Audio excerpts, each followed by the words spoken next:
everybody in our public to tonight's meeting. If you all would stand, let's have the Pledge to Allegiance, please. I pledge Allegiance to the flag of the United States of America and to the republic for which it stands, one nation, under God, indivisible, with liberty and justice for all. Thank you. Annie, are you able to hear us okay? Yeah, I am. Thank Okay, you. perfect. So next on our agenda is the adoption of our agenda, item number 4. If someone would make a motion to adopt tonight's agenda, there are 2 changes. Do we need to go over that in the adoption? Just one change on the agenda and then one on a motion. Okay, Okay, well, I'll make, Well, it- what is the change on the the agenda? change is for item 11A. That's right, thank you. 11A says suspension of policy BGB for the period of time the board addresses, and that should be item 11B. So there should be a Roman numeral 1 after the Roman numeral 10.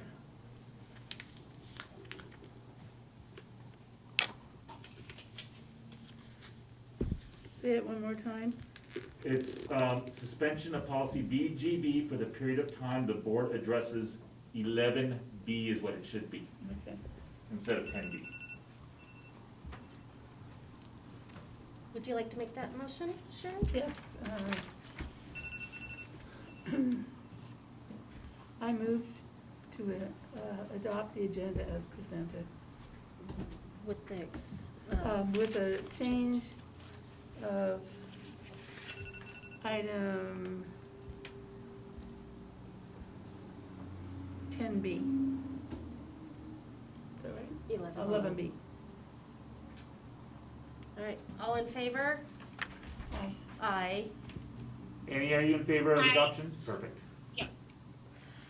Call to the public is next. Would any of our public? All right, thank you. Moving on.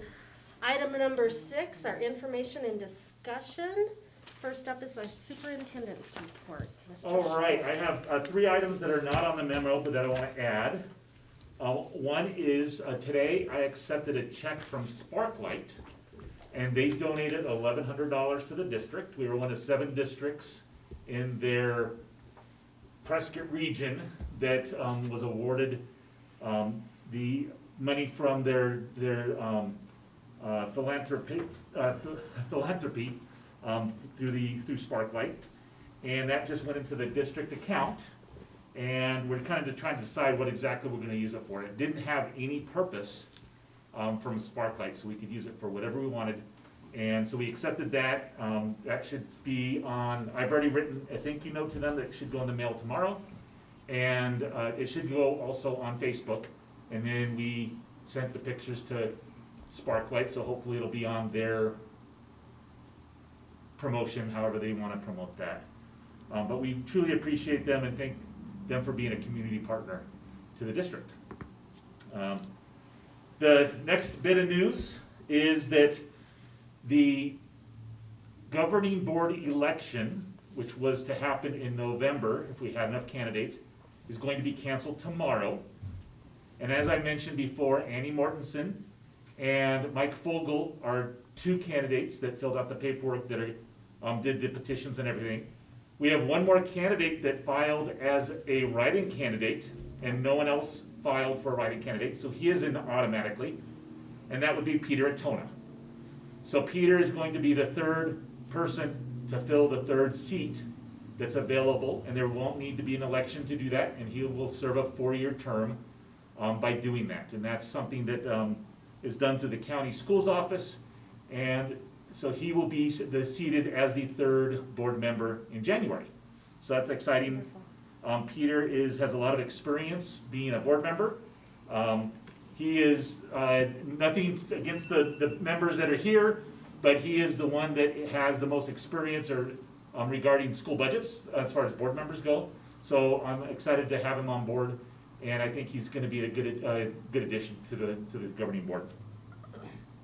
I also wanted to mention we had it was nice this morning, some normalcy, and we celebrated our teachers and staff members of the month, and that was nice. You know, it was, I think the teachers truly appreciated it. We had some tears, we had lots of smiles, and so it was exciting to get out there and honor our teachers and staff members for what they're doing, and again, brings a little bit of normalcy to a time that's not so normal. So I wanted to recognize our teachers and staff members of the month. At Territorial, our teacher of the month is Shannon Feipel. Our staff member of the month is Mo Guffey, who works her guts out as the school secretary there. And I'm going to mention also Mike Schoenfeld, who served as our district employee of the month, or staff member of the month. He just happens to be at Territorial, so we got to honor him. He is the district employee of the month. At Del Rio School, we have Cheryl St. Charles. We also, is the teacher of the month. Our staff member of the month is April Morgan. At Heritage Middle School, our teacher of the month is Pearl Turley, and our staff member of the month is Don Varela. And at the high school, our teacher of the month is Dan Eisenberg, and our staff member of the month is Edie Holbert. So we're excited. Every single name on here, high quality person, doing a fantastic job for the district, doing a fantastic job for the kids at Chino Valley and Paulden to help educate them. Super excited to honor them for what they're doing. So I want to give a huge shout out. Their names will show up hopefully in the paper. It's going to be sent to the paper. Hopefully it'll show up. And then in addition, it will show up on the district Facebook page. So we're excited. We also, what's neat was we had our new contract public information officer there. So he took lots of pictures. He'll be writing things up, sending things out. So we'll make sure that we get that information out to honor those people.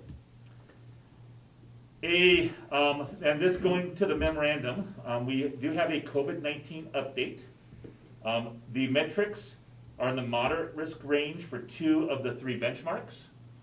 And while the third has dipped into the minimal risk range, and that is the percent hospitalizations due to COVID, is now in the minimal risk. The percent positive on the PCR tests and the number of cases are still in the moderate risk range. This is exactly where we need to be in order to start the hybrid instruction that you authorized to start next Tuesday. So we're excited about it. We're excited to have kids on campus. I think there's a lot of parents excited to have their kids on campus. Granted, it's only 2 days a week for most kids, but it's a start. And we're still hopefully on track to start the all in person on the October 19th, but we'll have a board meeting and I'll update you on that between now and then. Rebecca did submitted a grant application, and I've talked a little bit about that in the bottom of the next section, for what's called the Enrollment Stabilization Grant.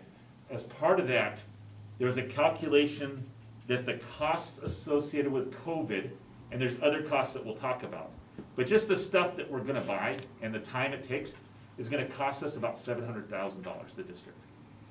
Now we do have, we did get $450,000 in what's called ESSER money, which is CARES money, from, it was through the state, but came from the federal government. We got about $150,000 from the Forest Fees Management Association, which was to help cover technology costs. And then in addition, there is what's called DEMA, which is the Department of Emergency and Military Affairs. And that is basically the state's version of FEMA. And we're hoping to get some grant money from them to help cover these costs. But that's only half the story, and I'll talk about the second half of the story in just a second. But that $700,000 is about half of what we expect it could cost the district. The second part is our enrollment. So as of yesterday, our 40th day ADM projection is 2,072 ADM. Now that's not necessarily students, because if you remember, kinders only count half, preschoolers only count half, things like that. Last year, our 40th day was 2,218 ADM. That is a decrease of 146 ADM. I plugged that into our formula for calculating revenue, and that equates to a decrease of $756,000. So, that's the other half of the hit, is the $756,000 hit to revenue. Now, that's where the enrollment stabilization grant is going to help. We should be able to get most of that back, hopefully, through the enrollment stabilization grant, which is another form of CARES money that the governor has access to. So that application was due today, it was turned in yesterday. Rebecca worked her guts out on it, did a great job on it. So we're hoping to find out at least some preliminary approval on what we submitted. We won't know the amount until after our 40th day, which is on the last half of October. So. Then because how much was the grant going to be for approximately? We Or it don't know depends? yet. Oh, that's right. We don't know yet. And then if there's any other discrepancies, we'd be able to make it up how? Well, we have carry forward, Okay, so that's gonna help out. okay, And things could get tight, and that's the other issue. okay. I think there was, about $400,000 in carry forward? Was that the approximate number? So that's basically our buffer. I see. That $700,000 is some future expenses that we haven't expended yet also. Things can come up that we don't know about, but based on what we know, that $700,000 is what we've expended already and what we plan to spend in the future. The other thing that can happen is our 40th day could be hit hard because of what's happening to enrollment between now and the 40th day. If we come back in person, those kids may come back. We may capture those kids, and it would help us on our final regular budget without the overall loss of ADM. And so we could end up close to what we were last year. It kind of depends on what happens and what happens with COVID, how people feel about sending their kids back to school and things like that. So most of the 146 is at tech, and particularly in kinder. We are down 80 bodies in the kindergarten classroom. We have about 100. Last year we were about 180. Okay. And then Del Rio is down 52. Heritage is only down 7, and the high school is only down 24. So most of the loss of that 149 is at the K-5 level. Some exciting news that we learned yesterday. We had talked about every meeting we seem to talk about feeding kids and how important it is to feed kids during this time. We received information from the from the feds, the U.S. Department of Agriculture, that they are extending these summer feeding program waivers. What that means for our kids, we're still kind of working through it, but at least initially what we think is that all our students, whether they are free, reduced, or full pay, will get a free breakfast and a free lunch.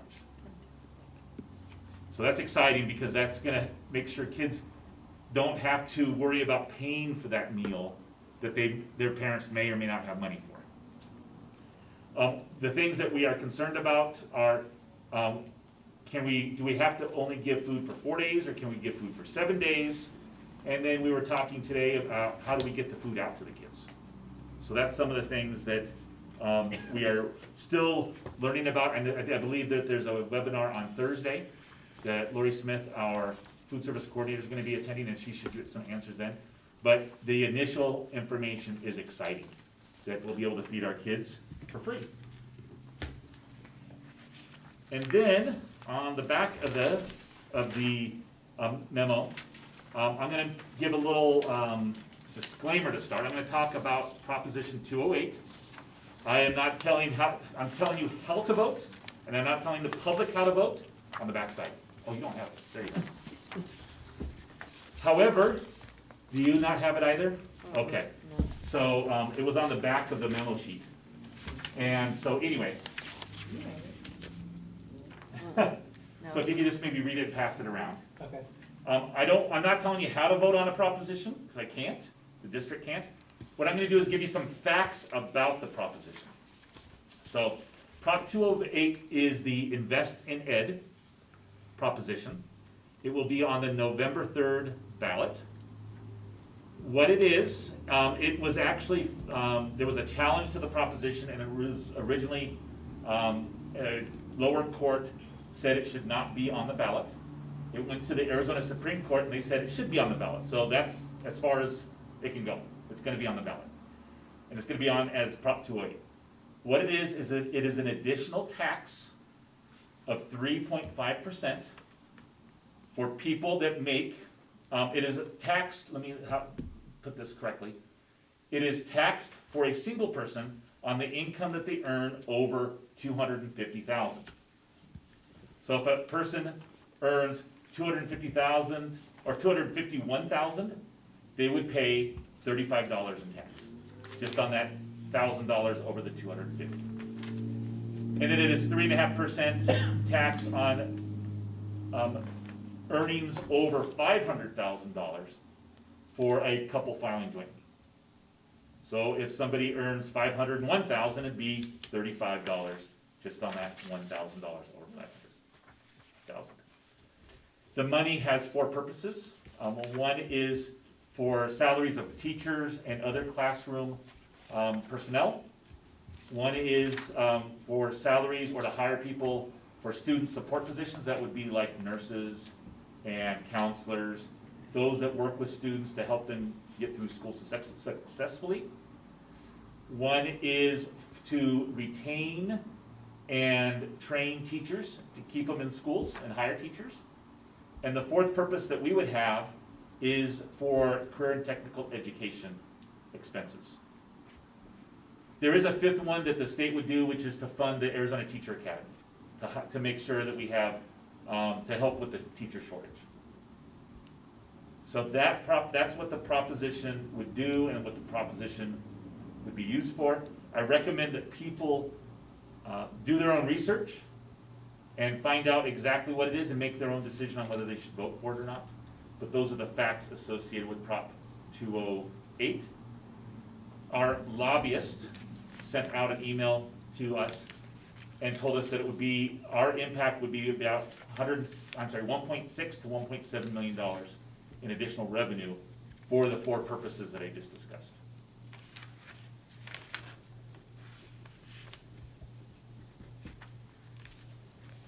And I believe that's it as far as my report goes, unless there's any questions. No, any questions? Any questions, Annie? No, I'm good. Okay. Great. And moving on, we'll go to item 6B1, financial reports. Rebecca?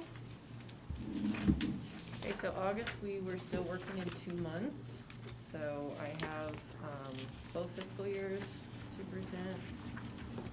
So for fiscal year 1920, it looks like we're ending our M&O budget at 5.48%. So the carryover is actually a little more than the 400,000. Good. Capital, we're ending in 10.21%, and adjacent ways is 95.8%. For the current fiscal year, right now we're at 3.59% in M&O, 7.39% in capital, and 60.82% in adjacent ways. Do we still have bills outstanding for adjacent ways? Yes. So that 60% will probably go down significantly? No, the 60% is what we have after we've encumbered what we owe to the town. Oh, okay, Yeah, okay. so, yep. So are you saying that this is the carryover? The 808,000? Yep. Okay. So with that ADM, we should be.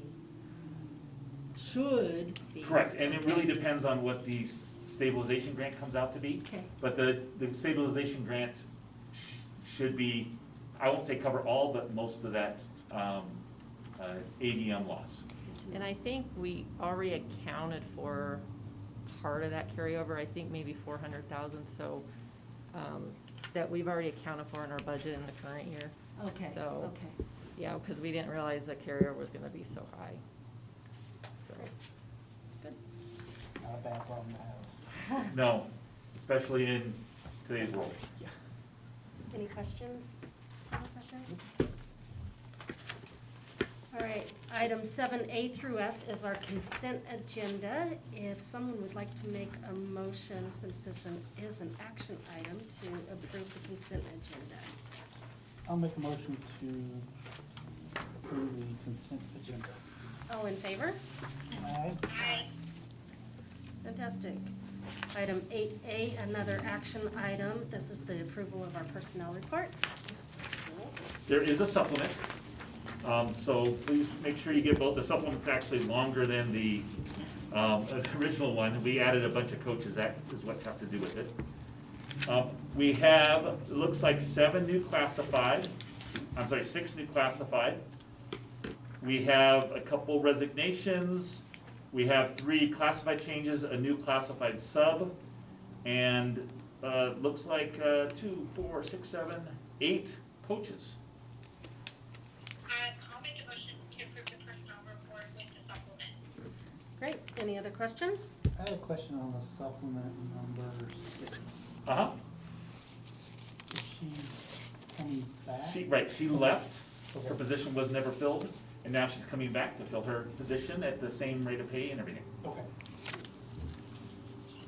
So without any other questions, I'm sorry, Annie? Okay, I don't have any questions. all right, there's still a motion on the floor, so all in favor? Aye. Aye. Perfect. Item 9A, selection of our ASBA delegate. All right, there's actually, this job will do 2 things. And I think Annie has been to doing some of this. At the law conference that is supposed to take place next week, which is not taking place in person, it's actually taking place virtually. At the end of the week, they had a delegate that approved the legislative agenda for ASBA. There is also another job that this delegate would do, and then there's gonna be a 3rd job that we'll talk, I think it's in the next agenda item, that would help choose the board members for the ASBA at the December meeting. It has not been decided whether the December meeting is going to take place or not. The September meeting will take place virtually, so it's not something that you would need to go to.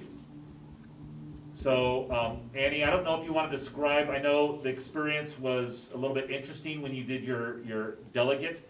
This is a different experience because you're not in person, but do you want to kind of maybe share what that was? Yeah, I did. This is the one that I went to, right, where we, was after the first conference. The law Is that what conference. you're talking about? Correct. Yeah. Gosh, it's been a while. I know it was really interesting. Well, there was a lot of back and forth, going, hearing everybody's different opinions on everything and then voting, even the wording, there's lots of people that had different opinions on the way that things should be worded. So, definitely different. If we don't have anyone that is doing it virtually, I guess I would do it. All in favor of Got it. You're done. Thanks, guys. I really appreciate it. Well, I don't think it would be fair since I'm not gonna be here next year to take that job on. Well, and I guess we should ask, do you have to register for the conference? Is Actually, anyone you don't need to registered register for the for it? conference, It's not the Karen. conference, it's a virtual, and yes, I have to do that first thing tomorrow. Not for the whole conference, just No. for that one Just event. Delegate, yes. Yeah. Okay. All right. So tell Karen I'll do it. She can just tell me then what I need to do. So unfortunately, it is an action item and we have to vote you in, Annie. So, Oh, great. Okay. so if someone wanted to make the motion to have Annie be our delegate, that'd be fantastic. I'll make the motion to select Annie Mortensen as our delegate for the ASBA. All in favor? Aye. Aye. Of course you would do that, Robert. Are you an aye, Annie? Yeah. Okay. Perfect. You'd hate for you to vote against you. Yeah, good.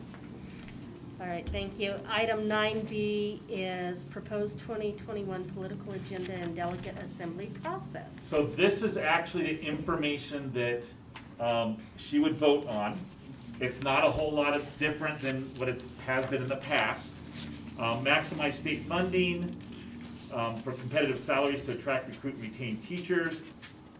There's a revision requested for the school finance formula, fully fund full-day K, advocate to preserve and protect the voters' intent of Prop 301, index district additional assistance for inflation, provide funding for new space, so that has to do with ASBA, eliminate unfunded mandates and administrative burdens, return DSEG funds to the primary tax levy, and actually that's about as far as I probably want to say because there's a lot more. Okay. But it was in the agenda, and this is something that, again, hasn't changed a whole lot since you went through this process last year.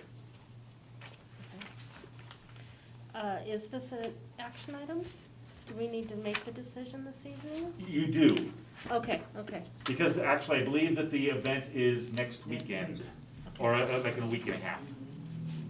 All right, well, does anyone feel really strongly on any of these that you would like to put forward as like the very first, or is this the one that we I make think a you just couple of approved choices? the whole thing Yeah. together. Fantastic, even better. You want me to make a motion? Yes, that'd be great. Approve the Arizona School Boards Association's draft 2021 political agenda. Great. All in favor? Aye. Aye. I, I'm sorry, I thought it was the one that we chose like four and sent Yeah, them on I their think you merry just way. do the whole thing. Okay. All right, item 9C is Yavapai County delegate. So the last one was for the ASBA statewide stuff. This is for the countywide selection of a county director. So what happens is whoever is selected to be the delegate, this is actually, there's going to be a county meeting, and the county meeting is on October 28th. It has already been said that it's going to be a virtual meeting. So at that meeting, there will be an election to determine who in Yavapai County, and it has to be another school board member, will serve as the county director, and they actually serve on the ASBA board. And so the only thing this person does is represent the Chino Valley Governing Board in the selection of that person. They are not on the ASBA board. So that's what this delegate does. oh, well, I'm pretty sure I guess I'll volunteer for this one too. So we can volunteer Penny.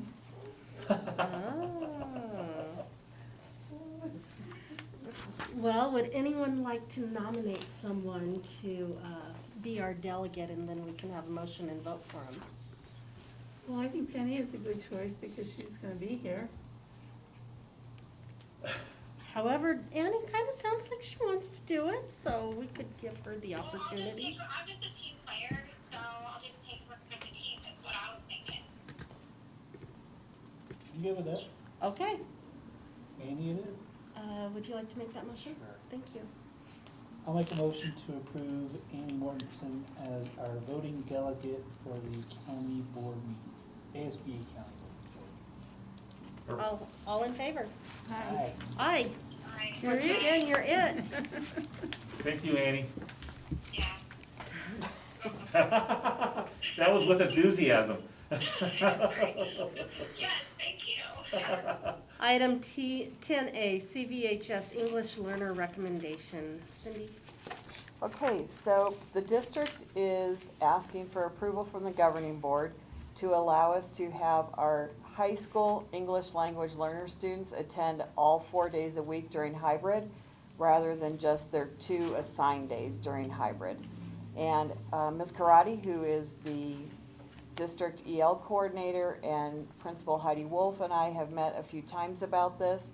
And our rationale for making the request is our high school EL students are really struggling with the at-home portion of instruction due to language barriers. And it's particularly important for the high school kids because the high school kids are seeking credits for their classes and trying to graduate. And so what we figured out was about half the kids attend hybrid on Monday, Wednesday, about half attend on Tuesday, Thursday from our language learner group at the high school, which would mean that Ms. Karate would have the other half of those kids on the opposite days. So it would always be a pretty small group of kids. At the most, you might have 7 or 8 kids each of those days, but it would allow her not only to provide the instruction for the students in English language acquisition, but it would allow her to help the students with their other coursework because they're struggling with things like their math or their history or whatever. And one of the things that really put this on our radar was the number of teachers reaching out to her because the students were having so much difficulty. The other thing that I just wanted to note was that many of our students who come from Spanish-speaking homes haven't been speaking English since they haven't been in school. And so it's created, they've lost some of their language skills, so it's created an additional barrier for them. So we're asking that those students be allowed to attend 4 days a week during hybrid, 2 during their normal hybrid schedule, 2 for assistance with language skill remediation, and that they also be allowed to ride district transportation all 4 days. Any questions?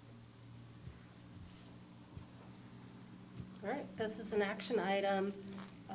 Would anyone like to make a motion, please, to approve item 10? I'll make it, I move for the approval of Chino Valley High School EL students to attend 4 days per week during hybrid instruction, and approval for Chino Valley High School EL students to ride district transportation to and from school each day during hybrid instruction. All right, all in favor? Aye. Aye. I, Thank you. Item 10B, revised hybrid instruction scenario. So the actual information that's related to this is behind the next item, which is the hybrid instructional model scenario 2. So back in July, the board approved the 3 scenarios for instruction. One was all in person, the other was at-home learning, and the one that we're about to enter is the hybrid instruction where kids go to school 2 days a week. Well, since then, a couple things have changed that I wanted the board to know and to approve in the new model. One is that originally the masks, face masks, were going to be recommended. Since that time that this was approved, the governor came out with the mask mandate as part of an executive order. And so instead of saying recommended, it now says face coverings are required per executive order. The next one is that the scenario stated no after-school in-person activities were to be allowed. After-school activities would be held virtually whenever possible. However, district staff believes that limited in-person after-school activities can take place in a safe manner when virtual gatherings are not feasible. A couple examples. One that happened a couple weeks ago, and I think we talked about it. They were trying to bale hay at the farm. We needed some helpers from FFA to kind of come and help bale the hay. Another is coming up next weekend. We have people that are going to shuck corn for the corn dinner. We need people to do that, and if it's done with masks, with social distancing, with hand hygiene, things like that, we think it can be done in a safe manner. And so we're asking that instead of no after-school in-person activities, it's be changed to limited. So it's not something that we'll do all the time, but when we feel we can do it safely. And it's more than just a normal meeting, it's more of a necessity that we could have these limited meetings. And the last one said that there would not be any CVHS athletics, or actually no athletics, period. Grades 6 through 8 athletics have been canceled. But what we'd like to do is leave CVHS athletics to follow the AIA guidelines. And so the AIA will determine if there's athletics or not. And we have been following that so far as the preseason training. And so we'd like to change that to be for the season, the AIA would determine if we're to have sports or not. Those are the 3 changes. Everything else on there remained the same, and so wanted to bring it to you for approval. Okay. I have a question. Yes. Well, I have a couple questions. switch that to where masks weren't mandatory, right? Like you, The executive order said that the mask would be required until the Arizona Department of Health Services said that it was okay to no longer wear masks. So it would be up to the Department of Health Services to do that, but there is that mechanism, yes. okay. And then my other question is, has AIA made a decision about sports yet? I know that the executive board met with the Sports Medicine Advisory Council yesterday, and they are set to meet tomorrow to determine what's gonna happen for the season. Okay, And so we will know more tomorrow. Some of our athletics have already started. They started, actually, some earlier this week. And football is expected to start on, well, they say Monday, but I imagine it's gonna be Tuesday. I think it was September 7th originally. They have But to it's- have their physicals done by the 7th. Yeah, which is a holiday. Yeah. So, that's the plan right now. We're going forward as if sports athletics are gonna continue. But again, it's gonna be up to the AIA, and we should know more by the end of the day tomorrow. okay, okay. Any other questions? All right, we need a motion, please, to approve the hybrid instruction model. I'll make a motion to approve the hybrid instruction model scenario 2 revisions. Thank you. All in favor? Aye. Aye. Hi. All right, agenda item 10C, beginning of preschool instruction. This was my fault. When we talked about starting hybrid instruction at the last board meeting, or the last special board meeting, we left off kind of what the plan was for preschool. So in a normal time, preschool goes to school 4 days a week, and for half day. So the 3-year-olds will go in the morning, and the 4-year-olds will go in the afternoon. We would like to keep that, since they are only going half day, we would like to keep them 4 days a week, half day. Their territorial has added a classroom to give more space. We also feel like we have the people to do that. And so what the plan would be, again, would be offer regular instruction 4 days a week, and it says September 1st, but that's actually September 8th, Okay. which would be on Tuesday for preschool at Territorial Early Childhood Center. We believe we can do it safely. I do want to mention that our mask requirements do not apply to preschool kids. So the 3 and 4-year-olds would not be required to wear masks. However, the adults in the room would. But it does make kindergartners do, It's from kinder through 12th grade, that is correct. okay. That's gonna be really hard to keep a mask on a 5-year-old. I don't doubt, I completely agree with you. They're gonna be chewing on it, they're gonna be pulling at it, I don't disagree with that at all. But that's what the executive order called for. Right. All right, well, this also is an action item, so we will need a motion to approve the preschool instruction. I'll make a motion to approve the regular instruction of preschool to begin 4 days a week on September 8th, 2020 for preschool at Territorial Early Childhood Center. All in favor? Aye. Aye. Hi. Agenda item 11A, suspension of policy BGB for the period of time the board addresses 11B.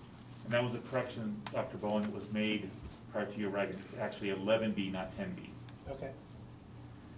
So the next item has to do with sexual harassment, a sexual harassment regulation, along with Title IX sexual harassment and regulation.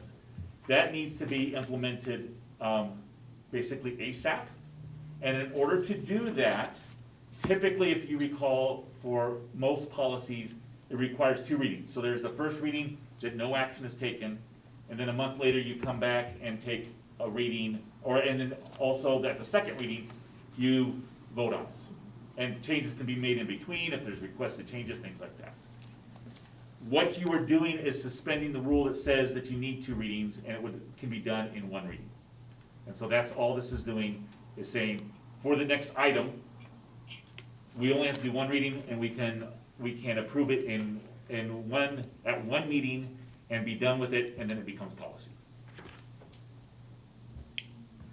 All right, any questions on that? Does that make sense? Okay, so this also is an action item, and we will need a motion to. You do need a motion, even though it says information Okay, only, yeah. I think it needs Yeah, a motion. We it do need a does. motion to suspend policy BGB, just for this one. So I'll make a motion for the suspension of policy BGB for the period of time the board addresses item 11B. All in favor? Aye. Aye. So now on to 11B, Correct. which is the policy regarding sexual harassment. Correct. So we've always had a sexual harassment policy. We actually discussed this when we discussed the general harassment policy. So, however, if you can see, there are some changes. They took some stuff out of the regulation, and then they, let me get in there, they took a significant amount out in the policy as well, but that's because they added the Title IX sexual harassment policy, which is a brand-new policy and a brand-new regulation.